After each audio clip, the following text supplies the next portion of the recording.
Hello, everyone. We are off on lecture two, elements of design and styling and staging interior spaces. So the elements of design are really principles that run through everything: art, design, um, product design, graphic design, anything that is creative, the elements you will find. So we are going to talk about how they relate to interiors and specifically to styling and staging and also decorating. So we're going to go over all of these, and each one has their own slide, so you don't necessarily need to take a note of this. But the primary elements, and there are actually many, many more, are space, line, shape and form, color, texture, light, pattern, scale and proportion, balance, harmony, and unity. So, and actually, for all of our lectures that we do in the interior design program, there's really a whole class that deals with this. So if you decide that you're going to move into a more broad perspective of interior design, ID10 and ID10L would be a really good class to start with, because they basically deal with all of these principles over an entire semester. So just know what you're getting here is a bit of a snippet. And the other class goes more into depth. So we talked about the definition of styling versus staging. So remember, styling focuses on the aesthetic of a person and their expression, whereas staging is really just preparing a home for sale and highlighting its architectural features. So the importance of design element in both types of design is that they really start to create a visual appeal. And again, a lot of people are sort of innately born with this ability to make spaces look beautiful. The reason that you're here and the reason that you're getting this education is because you really want to know how to do it skillfully, and you want to know why it works in order to build on it, or if it's not working, what do you need to do in order to make it work. So in a lot of cases in decorating, it will start to enhance function when you apply design styles in the right way, and when you are staging a home for sale, it can help influence a buyer's opinion of the space. So the first element is space. So we're talking sort of positive and negative space. So I have to admit that my personal design style is I'm sort of a maximist. So if you know what that is, I love collections of things. They're all sort of, and actually maybe the back wall is a hint of that, but I love portraits and pictures of my family. I love collections of things. I have collections of art. I have collections of chairs. Every time I see a chair, I want it. My daughter is like, no, you cannot have any more chairs. I have chairs stacked in my garage. So I'm a little bit of a maximalist. So this first picture kind of suits me. I like it. It's very eclectic. It's very chock full of stuff. But we have to know that that is not everybody's design style. And particularly when you're getting a property ready to be seen by the public, it really doesn't, in a lot of cases, enhance the architectural features because there's so much to look at. So you tend to want to have a lot more negative space, more like the bottom image, when you're staging or styling a space, because it helps to really show off the features. It also helps the space look larger when there is a lot of negative space or open volume. It tends to look larger. Even small things like having sofas with legs on them that lift them off the floor will help a space look bigger, as opposed to sort of a heavier sofa that just sort of sits on the floor. Did I forget anything? So you also want the space to feel balanced, right? If it's too empty, then it feels vacant. If it's too cluttered, it's claustrophobic and small. So you kind of start to feel that balance between positive and negative space. Then we have lines, and lines always add drama to a space. So tall or vertical lines are enhancing of height. So if you want a ceiling to feel higher, you can add vertical lines. Excuse me. Horizontal lines tend to feel more grounded. So if you want something to look stable and strong, a horizontal line will do that for you. Curved or diagonal lines, you have to be careful with because they add a lot of energy and they add a lot of movement. So for instance, in this staircase, there's sort of this dramatic, even though it's subtle and beautiful happening here, this flow that's taking you up the staircase. But it definitely lends itself to being a focal point because it's so curved. Even when I look at the lines happening in the ceiling, they really push me to the back of that space. So again, if this was something that was being staged and there's a feature back there, those horizontal lines really help the visual appeal of what's happening in the back because it draws the attention to that spot. So we're using lines to create focal points. So again, vertical is actually pushing your eyes up to the ceiling, which makes spaces look taller. Shape and form. So we have geometric versus organic styling. So geometric tends to be more square, more maybe rigid, maybe a little harder, whereas organic form is a bit softer, more rounded cushions, looks more comfortable maybe. And so what we tend to do is strike a balance between those two, because if something is really rigid, then it's almost like you don't want to be there very long. I don't know if a fast food restaurant is a good example. Typically the furniture that's there is hard to sit on. And so again, because they don't want you to sit there very long, right? You sit there, you eat, and you go because it's not comfortable. So we don't want our spaces to be uncomfortable in their rigidity. So we always add, or we try to add or balance a little bit of organic form with sort of geometric furniture. So I think these are actually really good balances because what's happening back here in this bar area is very rigid, right? It's very structured, but the chairs that they have in front of it are much more organic. So a lot of times, and again, you may or may not have control over the environment that you are styling or staging, but a lot of times the philosophy will be that the structure, the building itself will be that rigid, that hard. Like when I look at things that are happening here, it's a grid in the ceiling, it's lines going up the stairs, there's lines in the bar.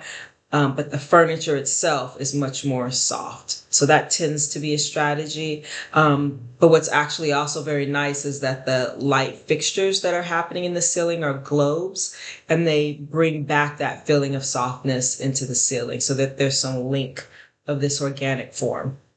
So really nice space. This space, very different. The geometric looks like it's happening in the sofas that are kind of off camera. We can't see them. But the other pieces, like the table, it's a hard surface, but it's in a curved form. And then the chairs themselves are very soft. Geometric styling again. So again, and we're going to talk about radial design. I almost wish I had this slide there because this is really a nice radial image. So we're going to talk about in our next lecture, principles of design. So the elements are the sort of tools that we use, whereas the principles are how we use those tools. So this is a very organic space. There's really nothing that's too harsh. The only thing that helps to stabilize the organic feel is the checkerboard in the area rug, but it's also round, right? But it does sort of help ground it, which I think is super important. And then they're also placed in this sort of radial shape, which also lends to being organized, but also organic. So nice. Color. So color, and again, we have a whole color class. So this is truly just a snippet. We can study color for 16 weeks, but there are a lot of psychological effects of color. And there are also physiological effects of color. It's been said that if you are in a pink room, you will relax, your body will become limp. So there are a lot of ideas and thoughts around color and how they affect people. Um, for sure, neutral colors versus vibrant colors have a different effect when you walk in. This bottom picture definitely looks more relaxing, more calming, which is probably what you want when you're staging an environment. Um, because and it also allows the owner to insert what their colors might be if they were going to insert them, as opposed to really sort of going all out and staging an area or space in bright colors. It doesn't leave for a lot of imagination for the client to sort of stick themselves in there because it really already has all of its character. For styling though, like if this is your client's personality, then I would 100% go for it. I think bright spaces are joyful and they really tend to show off your client's personality. So I think bright, bold spaces are great. And then you can also use color as a strategy, right? Like there are a lot of homes that maybe aren't big, so they have spaces that are combined or shared, but you want to create a definition between one space and another. So in this case, even though this is one big room that's kitchen and maybe living room combined, because they've painted this wall one color and this kitchen wall a second color, it's very distinctly two rooms, right? Even though technically it's the same room, color has really allowed them to create zones in a space. Texture. So there are different ways to look at texture or to think about texture. There's visual texture, which really like the wallpaper on the wall is probably really smooth, but because it's a pattern that's sort of abstract, it's defined as a visual texture, as opposed to my carpet over here or even this sofa is creating real texture. So when we start to mix and match textures, even though we're all in neutral tones, those textures then start to create interest in the space. Pattern. And again, being sort of a Maximus personality, I really like pattern. So even though you're looking at this going, I'm like, oh, I kind of like it. I may not live there, but I would definitely vacation there and be very at home. So you can add pattern as a feature. So this is sort of a feature wall, again, to separate space, to add interest, to add character. So again, what is your client's personality? And, do they want to add some sort of feature wall? How are you mixing and matching patterns to make them balance? And there'll be a lecture later on in this class that talks about that. But the idea is that you really want to make sure that you have large patterns, medium patterns, and small patterns so that they work with each other as opposed to competing. And in this case, it feels like there's a key pattern, and what they're doing is taking colors from that key pattern and sort of breaking them up. So it could be either the area rug was the key or the inspiration, or maybe my friend the giraffe over here. But then on the sofa, they took out solids so that it's not so much pattern, but all the colors that are happening in the space are locking back into that key pattern. So scale and proportion. So it's hard to talk about scale without proportion. So you want to make sure that when you're selecting furniture for a space, it's the proper scale. Furniture that is too big for a space will make the space look crowded. So even if you have a really large room, if you pick furniture that is too large for the room, it will make the room look smaller. and vice versa. If you pick furniture that's too small for a large room, it'll make the furniture look skimpy. So you really have to start to play with scale and proportion. So you don't want to like have areas that are so tight that it's really hard to squeeze through. But for me, this looks a little bare, right? Because there's a lot of open space. So one of the things that how I show that is when we look at this image, it's a fish getting ready to peek its little mouth out of the water, right? And it is a regular old fish. But when I do that and I take away that white, or when I add my fisherman, now that's a huge fish, right? So before the guy was there, I didn't understand the scale. But now that the guy is there, I understand the scale of that fish is really huge and the proportion of that fish in comparison to the guy is really huge. So balance. So balance can be symmetrical, which is a very formal balance, or it could be asymmetrical, which is a little bit more of a modern feel, or it could be radial. And all of these things, interestingly enough, that we're talking about, we see in nature. So we're really just replicating what nature does and makes us feel comfortable. So this is symmetrical balance, meaning that if I drew a line straight down the center here, it would be exactly the same on one side as it is on the other side. So granted, this one isn't exactly symmetrical because here's a window, here's not. The art is not exactly symmetrical.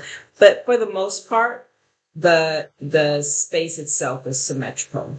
As opposed to asymmetry, I have an area here that is not exactly the same as the area here. And this is my radio space where I have something that's in the center and the arrangement of furniture is working around it. And then we have harmony and unity. So this is, we start to put all the things together. So again, this was really sort of a quick overview of these design elements. And if you go into ID10, we'll go into all of them more in depth. But the idea is that when you start to combine all these elements, you start getting a really beautiful space. So I have some soft things that are happening here. I have some sort of rigid or geometrical things happening. I have texture happening. I have a little bit of color. So there's really this sort of nice balance of pattern. I have a little bit of pattern here in the pillow versus solid happening at the windows with a little bit of texture in the cabinets. So really you're taking all of these elements and you're sort of strategically putting them together in order to get a nice cohesive space. And that is the end. So you have a quiz and then there is also a assignment, I do believe, for you all to finish. So I will see you next week with our lecture on principles. So those were the elements. Next, we're going to talk about the principles to help us organize the elements in space. Talk to you later.